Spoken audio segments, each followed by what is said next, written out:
a couple teams that I won't allow him to play for. It's almost like you got a child that's going into an occupation that you already dominated in. Like, come on. And you don't think I'm not gonna sit there like a navigational system and tell him take a right there, take a left, right there, take a not that, not that. No. Like, that's who I'm calling. That's my son. I'm not gonna let my son get down in no foolishness. But you and I both know these coaches, these owners, right? You've been in the rooms. Right. The owners, billionaire owners, yes, will often say, well, this is a young man who should be making his own decisions.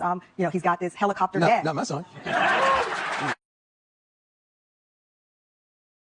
And Archie Manning publicly saying he wouldn't be happy if the Chargers selected his son, San Diego went ahead and drafted Eli Manning first overall. It was pretty awkward to say the least. He's getting booed all over the country. Well, that's what's happened with this scenario here, and that's why Archie hastens. I hope that another team will trade, me to another team for picks, or I don't know how this all works. It's kind of a new territory for me, so. No trade happens, then what? Obviously we've talked about this, and we've told the Chargers how we feel and what will happen if they draft.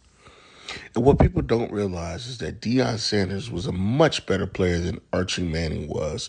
So for Archie Manning to demand that his son not go #1 overall to San Diego, it's just crazy to me. And then to see that Shedeur had to wait and endure all that he had to do, given that his dad had a more illustrious career, and he's also put up pretty damn good stats. So for him to drop to the 5th round just didn't make any sense.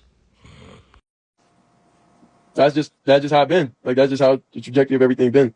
In most instances, when you're about to do something to change the world, almost, and change perspectives, have influence on the world, and that's why I know my purpose is bigger than just me, and it's bigger than just my thoughts. It's just I'm just in position to be able to, and the families to be the second quarterback selected in the draft. As of today, that number has dropped to -225. And look at Jackson Dart's numbers, continuing to drop. Does this mean, Peter Schrager, that, well, I don't even know why I'm asking you this in the form of a question. This means there are people who think there is a real possibility that not only does Shedeur Sanders not go first amongst the quarterbacks in this draft, he doesn't even go second. I haven't spoken to anyone who's got Jackson Dart over Shedeur Sanders. I don't have anyone who has told me, you know what, we're Jackson Dart team. But here you have it. Analysts even saying that nobody out of the 32 teams had Jackson Dart ahead of Shedeur Sanders. But the Giants, all of a sudden, do. It's not adding up.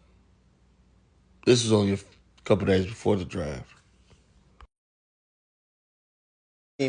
That said, I don't have anyone who's doing flips over Shedeur Sanders either. It's a really interesting draft right now. Cam Ward has aced this entire process. I believe he will go first overall to the Titans. The intrigue starts